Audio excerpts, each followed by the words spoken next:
Today, we are going to visit the lives of Saint Nonnus and Saint Pelagia of the 5th century.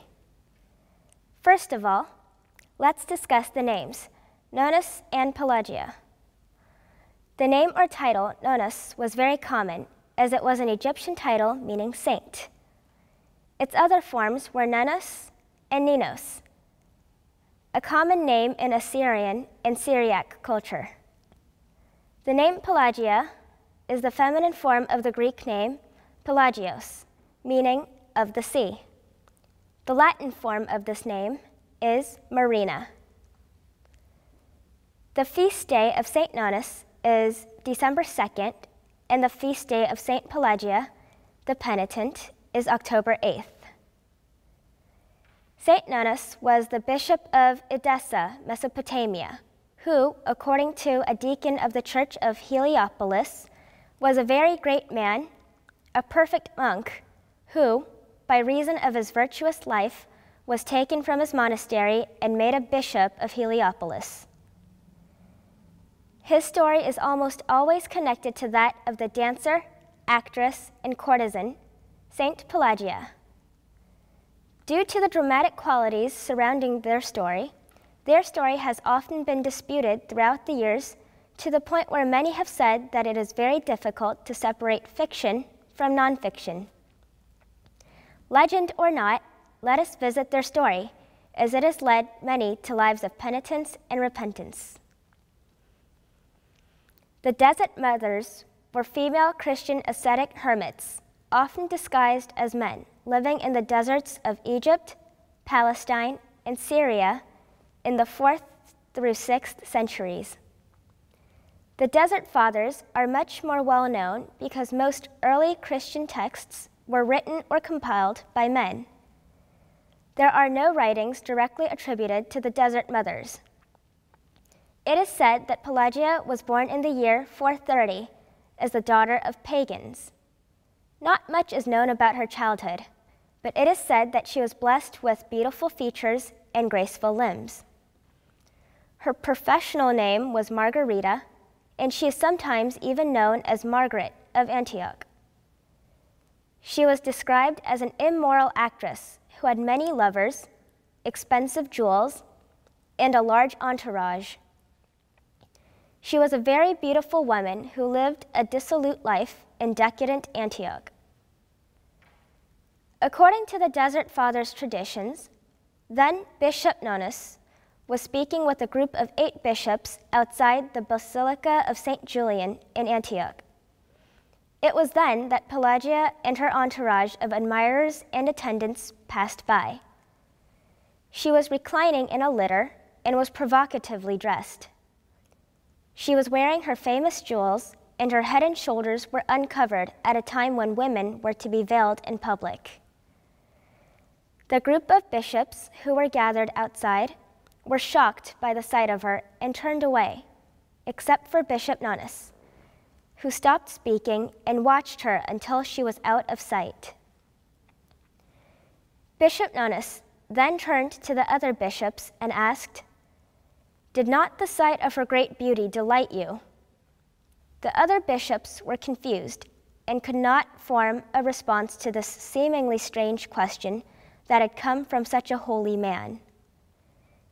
Bishop Nonnus then went on to explain that he was pleased to see her because of God's great lesson to him through her. Here was a woman who took a great deal of time and effort to make herself look beautiful and to practice her dancing so as to be pleasing to men. He went on to say, "But we are less zealous in the care of our diocese and of our own souls." When Bishop Nonnus spoke in the basilica the next day, Pelagia was there. The people were surprised to see her because she was not a catechumen. After hearing Bishop Nonnus preach, Pelagia repented her dissolute life and asked to be baptized, saying that her father and mother named her Pelagia, but that the people of Antioch called her Margarita, which meant pearl, for she was the devil's jewel. Bishop Nonnus agreed, insisted on the presence of other bishops, appointed the deaconess Romana as her sponsor, and then exorcised and baptized her. A few days later, Pelageya arranged to give all of her wealth and possessions to the bishop, which was used for widows and orphans, not for the church, because it was tainted money. Soon after Pelagia's conversion and baptism, she is said to have left Antioch, dressed in men's clothing, and never seen there again. She withdrew to a cave in Jerusalem, near the Mount of Olives, where she dressed in men's clothing and lived in austerity. She was known as Pelagius, the beardless monk. While the people in Jerusalem might have known about the hermit living nearby, they didn't know that the monk was the famous Pelageya of Antioch. Apparently, Bishop Nonus knew where she had gone. Some 3 to 4 years later, he sent James the deacon on a pilgrimage to Jerusalem to see Brother Pelagius. James reported that when he found the little cell and knocked on the shutter, the monk opened it. He conveyed the bishop's best wishes to the monk and Pelageya, disguised as the brother Pelagius, without revealing her true identity, simply thanked him and asked him to visit her again soon.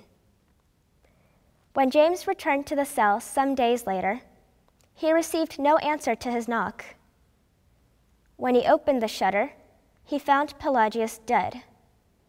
When the body of the beardless monk was being anointed for burial, it was discovered to be that of Pelageya, the actress. So what can we learn from the story of St. Nonus and St. Pelageya?